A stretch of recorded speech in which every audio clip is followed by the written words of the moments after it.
The Art of War by Sun Tzu. Translated by Lionel Giles. Presented by Bite-Sized Classics. Chapter 9. The Army on the March. 1. We come now to the question of encamping the army and observing signs of the enemy. Pass quickly over mountains and keep in the neighborhood of valleys. 2. Camp in high places, facing the sun. Do not climb heights in order to fight. So much for mountain warfare. 3. After crossing a river, you should get far away from it.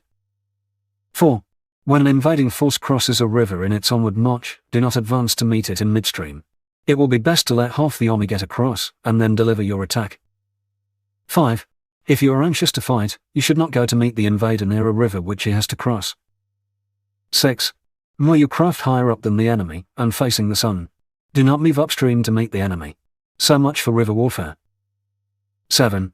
In crossing salt marshes, your sole concern should be to get over them quickly, without any delay. 8.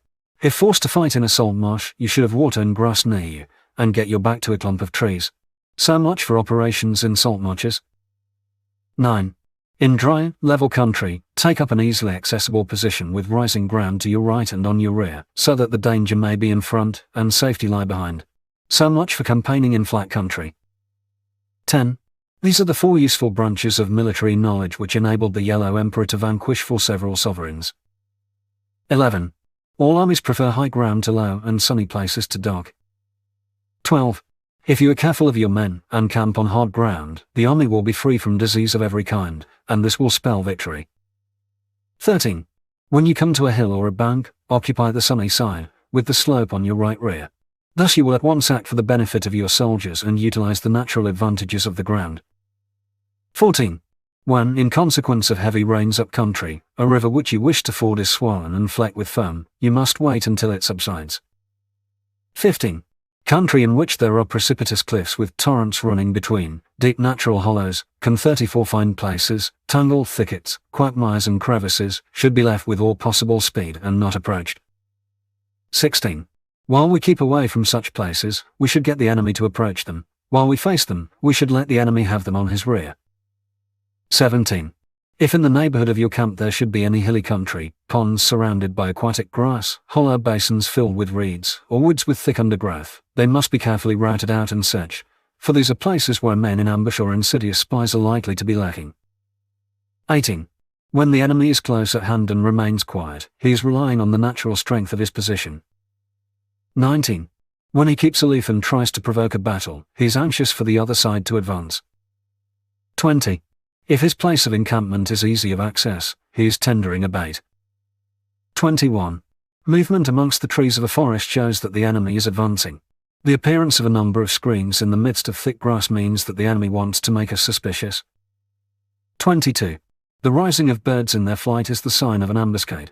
Startled beasts indicate that a sudden attack is coming. 23. When there is dust rising in a high column, it is the sign of chariots advancing. When the dust is low, but spread over a wide area, it betokens the approach of infantry. When it branches out in different directions, it shows that parties have been sent to collect firewood. A few clouds of dust moving to and fro signify that the army is encamping. 24. Humble words and increased preparations are signs that the enemy is about to advance. Violent language and driving forward as if to the attack are signs that he will retreat. 25.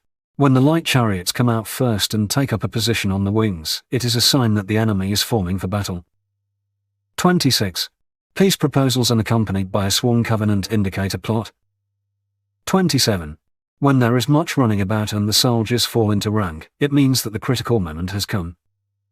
28. When some are seen advancing and some retreating, it is a lure. 29.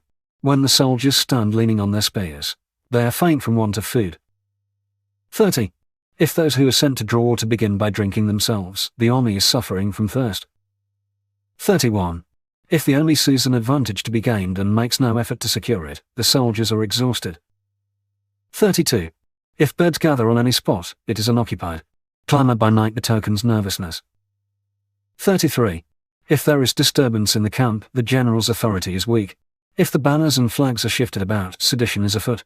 If the officers are angry, it means that the men are weary. 34.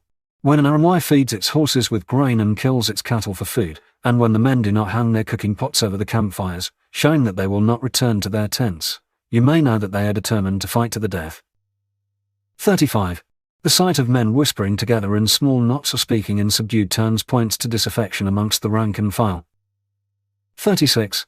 Too frequent rewards signify that the enemy is at the end of his resources. Too many punishments betray a condition of dire distress. 37. To begin by bluster, but afterwards to take fright at the enemy's numbers, shows a supreme lack of intelligence. 38.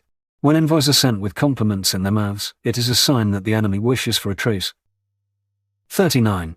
If the enemy's troops march up angrily and remain facing us for a long time without either joining battle or taking themselves off again, the situation is one that demands great vigilance and circumspection. 40. If our troops are no more in number than the enemy, that is amply sufficient. It only means that no direct attack can be made. What we can do is simply to concentrate all our available strength, keep a close watch on the enemy, and obtain reinforcements. 41. He who exercises no forethought but makes light of his opponents is sure to be captured by them. 42. If soldiers are punished before they have grown attached to you, they will not prove submissive, and unless submissive, then will be practically useless. If, when the soldiers have become attached to you, punishments are not enforced, they will still be unless. 43. Therefore soldiers must be treated in the first instance with humanity, but kept under control by means of iron discipline. This is a certain road to victory. 44. If in training soldiers' commands are habitually enforced, the army will be well disciplined. If not, its discipline will be bad. 45. If a general shows confidence in his men but always insists on his orders being obeyed, the gain will be mutual.